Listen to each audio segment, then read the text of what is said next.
Hello, everybody. Welcome to the Buckeye Weekly Podcast. I'm Tony Gerdeman, here as always with Tom Orr. Tom, how's it going?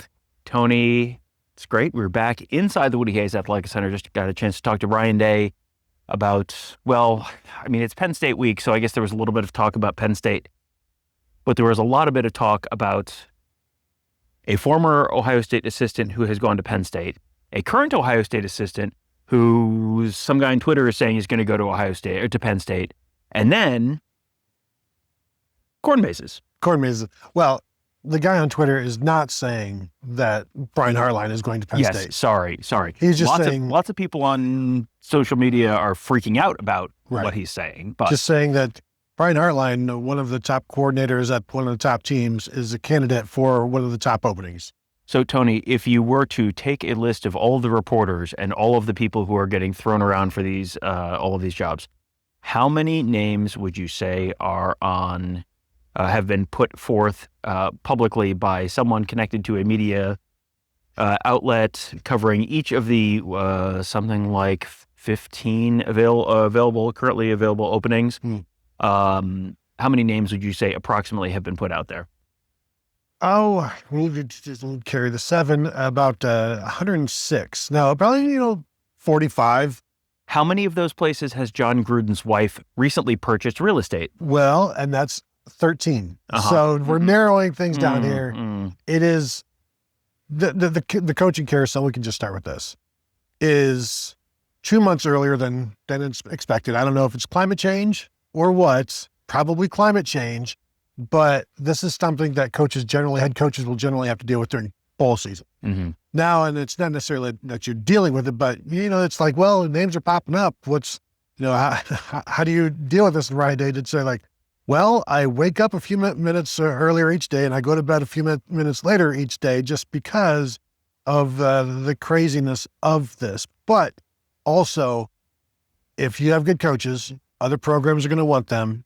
Does everybody remember Jim Tressel's staff that, stayed with him for a long time, and he would rarely lose guys unless he would push one out the door, like Mark Snyder, defensive coordinator in 2004, where it's like, here, go to Marshall, become a head coach. So there's pluses and minuses to losing and not losing coaches. But he did say, you hope to retain everybody. You want to make Ohio State a place where nobody wants to leave. That's players, that's coaches. So that's a lot of the focus in building this culture. Right. And, I think let's start with, is it possible that Brian Hartline is the next head coach at Penn State? Sure, it's possible. Is it possible that Urban Meyer is the next head coach at Penn State? Sure, it's possible. Is it possible that Lane Kiffin is the next head coach at Penn State? Sure, it's possible. Is it possible that current interim head coach Terry Smith is the new next head coach at Penn State? Sure, it's possible. Lots of things are possible right now. I'm trying to decide where to go first. Let's see. Tony, are you familiar with the letters? If I say the letter CAA, what do those letters mean to you in this context? Agents and coaching. 94% of major head coaches belong to the CAA agency, essentially. And so... Yes, and Brian Hartline is, as far as I can tell, also repped by CAA. You will sometimes just hear the name Jimmy Sexton. He is one of the agents there. He's one of the super agents, like, the Lee Steinbergs or, whatever super agent you want to use. He is sort of that guy, and he reps like basically every SEC head coach, and he repped James Franklin. When James Franklin went on College Game Day and Nick Saban made an impassioned speech about what a great head coach James Franklin was and how he was done wrong and yada, yada, yada, you'll never guess what those two guys have in common. Set your faces to stunned. They're both repped by Jimmy Sexton. So this is the time of year where agents will reach out to people and say, hey, just want to, listen, hey, just want to get what are you hearing? Okay, hey. Just want to let you know, my guy is, he's talking to this. And what happens sometimes, like Curt Cignetti's name got mentioned in connection with Penn State. And what happened like 48 hours after that? Yeah, big raise for Curt Cignetti, big extension. Going to retire a Hoosier. Steve Sarkisian, like 9 a.m. Saturday morning, Diane Rossini from ESPN reports that Sark is looking for an NFL job. If anybody knows of any, and then he had to come out and say no, and like his agent had to come out and say no, and it's like, well, but right? There's so many layers, and it's like, it's, for one, you definitely don't want that out in the media. So you would definitely absolutely deny it, but the forcefulness with which they denied it seems to be like, well, maybe they're actually telling the truth here, and that he's not interested in the NFL. But you also, just because you put something out there doesn't mean that that's what you want. That's the agent's purpose in life, is to put stuff out there to make others think that this could be a possibility. Right. This is the lots of people are talking to lots of people portion of the hiring process. And as Tony said, that has gotten earlier than it has been in previous years, but lots of people are talking to lots of people. And I'm going to guess James Franklin's agents, if they're doing their jobs, have probably talked to 8 to 10 to 12. I mean, James Franklin's agents have probably talked to UCLA, and they've also talked to Virginia Tech, and they've also talked to LSU, and they've also talked to Florida, and they've also talked to Arkansas. And I can pretty much tell you as a fact, they have, because that's what their job is. Their job is to talk to people. So, Penn State is talking to Brian Hartline. That's not news. If you see a name on a message board, it's probably like, yeah, they probably have talked. There are 100 million miles between they talked and standing up behind a podium talking about how excited you are to be the next head coach at fill-in-the-blank school. Again, doesn't mean it's not possible. Doesn't mean Brian Hartline couldn't be the next head coach at Penn State or couldn't leave Ohio State this hiring cycle. Entirely possible. He has sort of had the career trajectory where at some point, if he wants to make that kind of jump, absolutely he could make that kind of jump. But I would climb down off of the roof. I don't think he's going to do the Hollywood Hogan thing at halftime of the Penn State game this weekend and tear off his shirt to reveal, like Joe Pa khakis. And can you imagine how excited he would be? How excited Penn State fans would be if he brought back the spread HD? Man. And does deep cuts here, Tom. Does he have any kids? Because I hear the kids are even better at running the offense there. No. The thing with, like, you're eventually going to lose Brian Hartline, so make friends with that. You don't have to. Well, what about this recruit? Brian Hartline's always going to have somebody committed that you're going to be upset about losing if you were to lose them, because again, make friends with that as well. It's going to happen at some point, and he's talked about wanting to be a head coach, and that's the next progression. The thing that Ryan Day is saying is, don't leave just because you feel like you have to. Like, that's part of the, well, I guess I have to. Like, college kids have to leave. Coaches don't have to leave unless they're told to leave. They choose to leave more often than not, and it's like, just know what you're doing and what you're giving up and what you're saying goodbye to. Sometimes you leave Cincinnati for Madison, Wisconsin. And you see what happens. And boy, and then it's tough to get back to Cincinnati, like a Cincinnati, where you can find a home. And, fortunately, Bobby Petrino has been able to do that. We're all happy for him. Good guy. Tom, go on. Motorcycle enthusiast. Among other kinds of enthusiasts. So there's the coaching. And it's funny to me, and maybe this will eventually change. Matt Patricia is going to win the Broyles Award as things stand right now, right? Yeah. Oh, yeah, for sure. The players absolutely love him. I don't know what kind of a recruiter he is, because he doesn't necessarily have to do that. Why isn't this guy being talked about more? And maybe he will, and maybe he's not interested in that, but like, his name should be out there more. Ryan Day said he wants his coaches to have recognition. And I'm like, well, they're being tossed around, some of their names. But like, this guy, name a better assistant coach, like, in terms of performance right now this year. Yeah. I mean, you really can't. And that's what the Broyles Award is for. And, with Matt Patricia, he seems like he's having the time of his life coaching Ohio State. And he is really connecting with players. And I think he, at this point, would be welcome to stay as long as he wants to. Does he, deep in his heart, want to go back to the NFL? I don't know, maybe. I mean, Chip Kelly, when he came to Ohio State, we had a very good sense that Chip Kelly, coming from the UCLA head coaching job, he was not the first guy hired that cycle. Bill O'Brien got hired. Now, Ryan Day and Chip Kelly go back a long way back to New Hampshire. So Ryan Day had Chip Kelly's phone number a month earlier than he hired him. So why did he not hire Chip Kelly the first time? Well, Chip Kelly was hoping to get out of college and go to the NFL. And then when he didn't get hired in the NFL during the assistant coach hiring cycle for the NFL, then when the job opened up again, when Bill O'Brien ended up taking the BC job because of the NFL hiring cycle, taking Jeff Hafley away from BC and moving him to the Packers, then Chip Kelly went to Ohio State. And very clearly, Chip Kelly's preference was to go to the NFL. So then when Chip Kelly had one great year at Ohio State, ta-da, the Raiders OC job opens, and he's going and getting paid $6 million but to be the Raiders OC. Matt Patricia, I think Matt Patricia was kind of interested. Like, he spent last year sort of studying college football with Bill Belichick. So I think he had sort of a genuine interest in college football. He's had a very successful season so far. You know, he hasn't given up his first touchdown to Michigan yet, and we'll see how beloved he is in town when that happens. But he is right now the toast of the town. And if he can stay as long as he wants to. This is one of these, I know what he'll tell you. He's having a great time. He's really loving it here.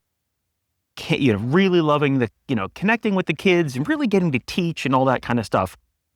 Deep in his heart, does he want to go back to the NFL? I don't know. We'll find out this offseason, because if he wants to, the opportunity's there, but I don't know. Yeah, well, and he's proven himself again. It'll be interesting to watch how well his defenses play with a younger subset of players, where how much can they handle? We're seeing issues with that at Penn State, where they can't handle everything that Jim Knowles is trying to give them.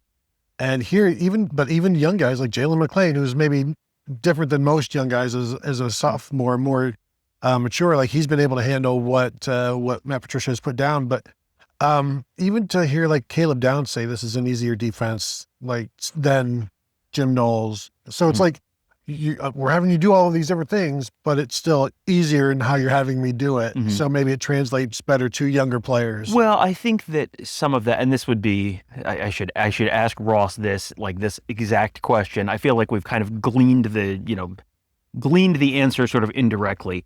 I think a lot of that has to do with Matt Patricia. A lot of what he's doing to mix things up and confuse opposing offenses is pre-snap stuff. It's you're showing one thing, and then you're going into something else.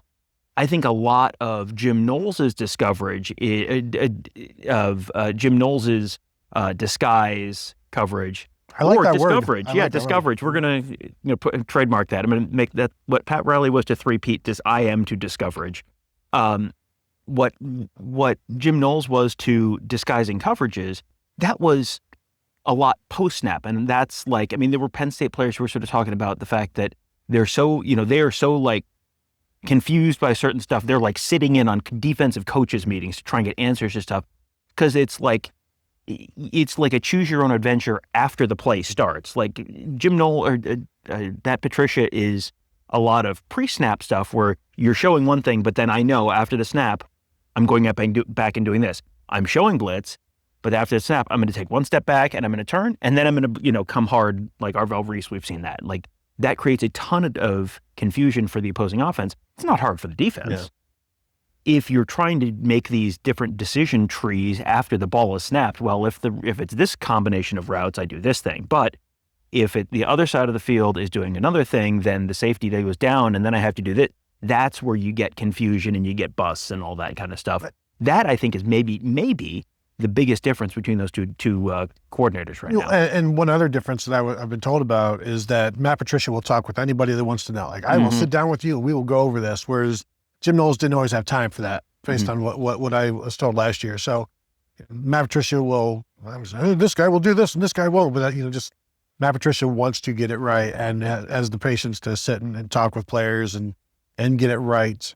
I know we've talked about this on one of these shows at some point in the past, but you had a story that you shared about a player who said, a day or two into Matt Patricia's time, he had already talked to Matt Patricia more than he had to Jim Knowles. And, that's not bad. That's not Jim Knowles is a bad person or Jim Knowles is a bad defensive coordinator. And we should talk for a minute about Jim Knowles and his place in Ohio State fans' hearts this week. But it's like a different management style, and you've worked for different kinds of bosses, presumably over the courses of years, and that's different kinds of management styles. Trying to think if that was Jalen McLean, maybe. Peyton Pierce? Peyton Pierce, thank you very much. That's who it was. Peyton Pierce said that, and like it was just understood. Like, yeah, it's like not to throw anybody under the bus, but this is the reality. So then let's move to Jim Knowles, who will be on not on the sideline. He'll be up in the booth. I wonder if he's ever going to step foot on the field, because he doesn't have to. He could just go straight up to the booth. I mean, because he's on locker room to the booth. Locker room to the booth. Like I did wonder about that, because like last year, Tony Alford was on the field at Ohio State. It was like, oh, I could take say hi to Tony Alford or whatever. I don't know if we'll see Jim Knowles on the field. Maybe we will, but not necessarily. Well, and Ryan Day was asked about his relationship now with Jim Knowles, and it's like, well, you know, like all breakups, sometimes it's bad, sometimes it's good. Was this one good? Not great. No. It was not great. So they really haven't spoken much since then, understandably. And then he also talked about how, you know, things always change, you know, money changes things. And it's like all of the stuff that you would say like about like an ex-wife or something. And it's like, well, money really changed her, you know, stuff like that where, you know, but he left for $3 million, $9 million, going to convince a lot of people to leave. So yes, no love lost, but Ryan Day said, appreciate him for everything that he did at Ohio State. Was a defensive coordinator for a national championship. That is a real thing that happened. We all saw it. We saw this progression, this kind of story arc of the defense over 3 years where, you know, the first year was the Great British Bake Off. And then the second year, things, you know, because of the baking in, you know, of plays. And then eventually you get away from that. And then you have this national championship defense last year, which was the best defense in the country eventually. Yeah, right. At the right time. Right. And I think the way it ended, it was, you know, messy and weird. And, you know, if you listen to the Jim Knowles interview, he did an interview several months ago with ESPN or something like that. And boy, you listen to that side of things and it's very clear that the bad guys are all in Columbus. And then you listen to people in Columbus talk and it's like, boy, that guy, I don't know about that guy. And I think there is a certain amount of, you know, you've got to kind of let things go at some point. Like Ohio State right now is in a wonderful spot. Ohio State is arguably in a better spot. That doesn't mean that Jim Knowles didn't do a great job in Columbus. That doesn't mean that Jim Knowles, this will not happen. And I understand that this will not happen. Jim Knowles should get a warm welcome in Columbus on Saturday. Like Jim Knowles did a great job for Ohio State for 3 years. He turned what was an absolute flaming tire fire of a defense under Kerry Combs into a better defense, and then a better defense, and then an outstanding defense. And that was sort of what was promised based on his track record, and that was what was delivered, and it ended with them hoisting a championship trophy and confetti falling, and everyone lived happily ever after, and then like 5 days later, everyone was mad at each other. And that's... Yeah. But I think you have to look at this like when you have the, you know, like a baseball player or a hockey player, whatever, leaves, gets traded, leaves as a free agent, whatever, longtime player, comes back. What do? You have the video tribute, thank you, you know, and everyone applauds. And it's like, you know, we don't like the color of the clothes you're wearing right now, but we appreciate what you did when you were wearing the color of the clothes that we're wearing right now. It would be great if that was the reception that he got on Saturday. We don't live in an era where that is necessarily always going to be the vibe that you get, especially when you leave for a school that is a, you know, a divisional, you know, longtime divisional opponent and all that kind of stuff. But it would be great if that was what it was. Can I make a suggestion? Absolutely. You know how Ohio State now this year does a guest victory bell ringer. Oh man. Why not have former defensive coordinator Jim Knowles ring the victory bell? They show up on the board, everybody applauds, rings the bell, and then heads off to the press box where he can coach his defense. Well, logistically, that's in the southeast tower, and then you have to go all the way down, and then all the way across the stadium, and then all the way back up. So logistically, it wouldn't work. Other than that, I can think of no reasons why anyone would have any issue with that. Okay, then at the end of the first quarter, between the first quarter and the second quarter, have Ryan Day present him with his championship ring. Ooh, that would be a good one. That I would be in favor of that. Again, he would have to come down from the box. Wow, I thought for sure you were going to have Camp rework the lyrics to Ohio for the between. That way, people could be mad about two things at once. Yeah, instead of saying like, "Oh, Ohio, it's Knowles." Yeah. Works. I think it works. Absolutely. So yes, here's the thing: Jim Knowles, in terms of people being angry about him, Ohio State won a national championship. They have a really good defensive coordinator.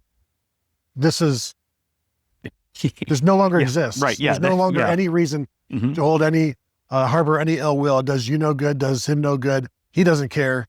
And it's just energy that you don't need to use because things are pretty good as they are. So why be angry about something that's not going well at Penn State? Are you angry that he's doing so poorly at Penn State? Like, that's another thing you should be happy about. Like, there's only good news for you here. Right. Yeah. What exactly about this has not gone well for you as an Ohio State fan? For it's you like you got the national championship. You have a perhaps better defense with a younger defense. It's not like, well, he's got better players this year. I mean, they've got great players, but it's not, they don't have the incredible veteran core that they had last year. And things are going terribly at Penn State. This is, if you had to draw up like Ohio State fan fiction for how this would go, all I have to tell you, we're going to do the like the TV improv thing, and Jim Knowles goes to Penn State, but you got to do the skit in the way that plays out the best for Ohio State fans. This is it. Mm-hmm. This right here. This is it. But you forgot to use the prop that was a shoe. So sorry, you failed. Buzzer. Everything is coming up Millhouse regarding the whole Jim Knowles thing.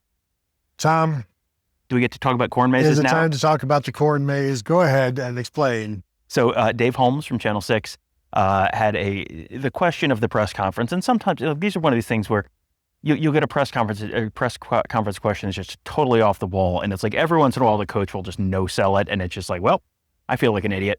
And then this is one where Ryan Day was completely on board with having this conversation, and the conversation was basically that over the off week, Ryan Day took his family to go to a corn maze, because they live in Ohio. You know how I know he's not from New Hampshire anymore? That's how I know. He is officially from Ohio. So they went to a corn maze, and it was not just any corn maze. It was a corn maze where, if you are from Ohio, the corn maze, every year there's a theme, and it's a Wizard of Oz theme, or it's an Olympic year, so it's an Olympic theme. You mentioned the Jack Nicklaus. Yeah, Jack Nicklaus. Yeah, there was a year that this particular corn maze did the corn maze in the face of Jack Nicklaus. And so this year they won the national championship. So it is Ryan Day's face. So Ryan Day and his family are walking through a corn maze that is in the shape of Ryan Day's face. And he's explaining all of this. And you can go into some of the specifics if you want, but every once in a while people ask, like, what's he really like? And it's like, this is the most normal human being you will ever come across ever at any school to be an elite head coach at a college football. Like, the football robots, like Urban Meyer's only, personality was anger. That was it. It was like anger or relief. That was basically it. And, there are plenty of football coaches who, one just got fired at LSU. Like, their entire personality is, I'm angry about football. And Ryan Day is like the most normal human being that is also an incredibly successful college football coach that you could possibly imagine. And I thought this whole thing was just a great example of that. He did say it's like, it's nice to do normal things. And I'm like, well, going to a corn maze of your own visage is not actually normal, just so you know. It's mostly normal. Normal adjacent, as we would say. And then he also said, and he's done some haunted houses before, and doing one a few years back, and guy jumps out probably with a chainsaw or a knife or whatever, and he's like, Coach Day? So then it's like, well, that's where Day's like, I can't do this anymore. For kayfabe. It's like, you got like Leatherface coming out. Coach Day? Can you sign my bib? Can you sign my bloody butcher bib? Good thing it wasn't the week after the Michigan game last year. He might have used that chainsaw. And there you go. And so that's why, you know what? Better not do these things anymore. But just some normalcy for the head coach at Ohio State at a time when you can afford it in the bye week, when you got to sneak it in there and be, like you said, just a human, normal person, which there's only so much time to do at Ohio State. Well, yeah, and I think I want to really underscore this. Like, you talk to people around other programs, and it's like, I'm not sure the head coach knows what grade his kids are in. Like, Ryan Day is RJ Day. I'm not doxing them now because this was like 8 years ago at this point, but RJ Day, when he was much younger, was a basketball player and came and played at some event in the little town where I live. I heard from 9 people in 45 minutes, did you know Ryan Day is here? But right, like, he's the head coach, and he's going to watch his kid's basketball game and just hang out and, like, just be a dad and go get coffee at the little coffee shop in town, and, like, the most normal person you could possibly have, and really, really likable, which is nice, because, you know, there are people who have to cover coaches who are not, as such. Well, and this is just one other, and we shouldn't be, like, you know, talking about how great or whatever, like, but just like, in COVID, we watched Ryan Day leave here to go get Chipotle and bring it back. Yeah. Head coaches don't go get their own. People have people for that. Right, exactly. Yeah. That's just one silly, stupid example. But yeah, normal guy in a normal corn maze. Now with it's Penn State week time, there's not a lot of talk about Penn State, but he was adamant. 6 months ago, 2 months ago, this was a matchup game. And the only thing that has really changed is the quarterback. Now, that's a big change. That is a big change. But all over the rest of the field, it's still the same defense that everybody thought was going to be one of the best in the nation. So they're still taking this very, very seriously. Just because we're not talking about it, other people are not talking about it, or he's not being asked about it, he's still like, hey, this is a legit Penn State team with legit players that can give anybody a problem. Yeah, for sure. This is still a team that has plenty of talented players on it. We did a Penn State Iowa rewatch, and Katron Allen, like, that turns into a Katron Allen appreciation podcast pretty quickly. And they have, on defense, they have players. I mean, Denai Dennis Sutton is a really good player, and they have Zyke Wheatley is a really solid safety, and Zane Durant is a really solid defensive tackle. I mean, they have solid players around the field, and they are absolutely capable of making this an enormous pain in the butt for Ohio State on Saturday. So I would not certainly go into this thinking, what was the 2000 game, 45-6 or 38-7 in 1996? Like, I don't think you're necessary. I wouldn't bank on that. Like, it's possible that it ends up there if you get some turnovers and all that kind of stuff. I wouldn't bank on that, though, because it's not, you look at Penn State and it's like, oh, they've lost all these games. How many games have they lost by a bunch of points? Right. I count none. Right. So, because it was the double overtime against Oregon, last possession against UCLA, last possession against Northwestern, and last possession against Iowa. So no one has blown this team out. You say what you will about Penn State, and Lord knows people have, but no one has blown this team out yet this year. Yeah, and we're being kicked out in about 4 minutes. A couple of last things here. Still the ongoing right guard rotation.